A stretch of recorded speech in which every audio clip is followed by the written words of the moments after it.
forresten. Det sånn ut.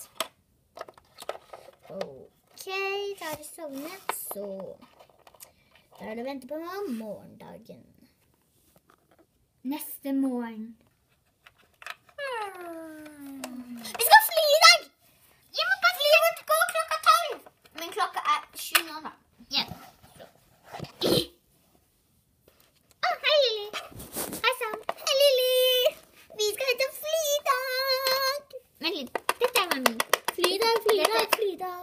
Og kofferten min her. Jeg skal ta frem sovegreiene mine jeg skal ha på flyet. Ferdig pakket. Det har jeg også. Unnskyld. Og forresten her er soveunderlaget ditt. Mitt? Ja, det har du glemt, har du ikke? Ja. Så da kan dere bare gå ut på flyplassen der dere skal fly. Yay! Og så får dere se mer.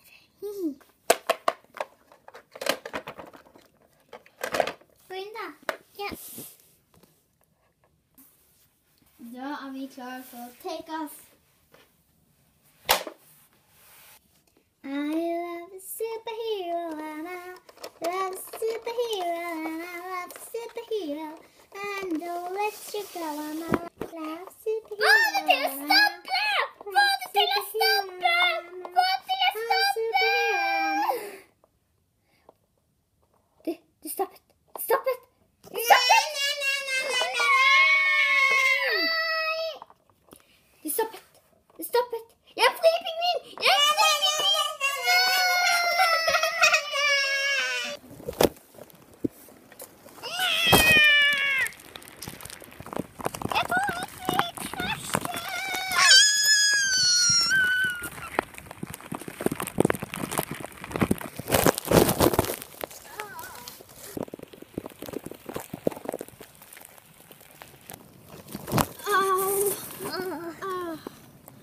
Det var kjempevondt.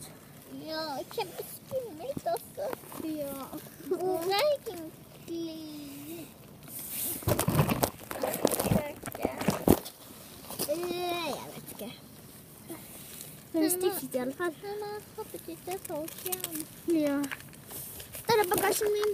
Her er min bagasje. Jeg går og ser til hotellet. Jeg lar bare kofferten være her. Ok, jeg setter opp leir.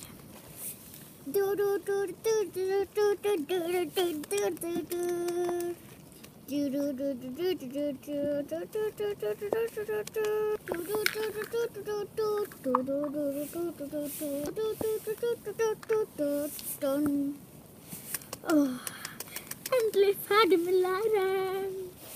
Håper, ja. Hei, det var ingen hotell noen steder. Ja, men var ikke det fin leir? Oi, ikke så mange. Masse på så litt tid. Ja, det har gått 2 timer da. Det har gått 2 timer.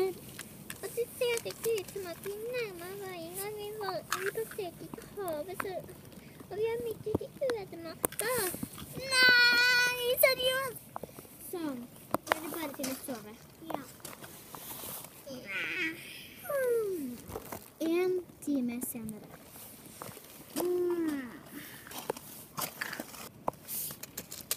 Jeg tror jeg går og ser etter den telefonen.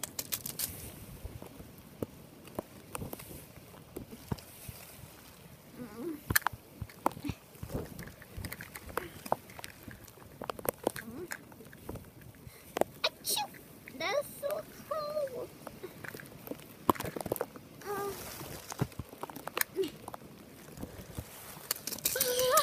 Jeg er tilbake. Jeg har telefon. Hvor i alle dager har du telefon? Noen i fly hadde glemt den, men det dumme er at vi ikke har dekning. Vi har ikke dekning. Jeg går for å søke dekning. Dumme stubbe. Men jeg kan klatre opp i den, så får jeg dekning.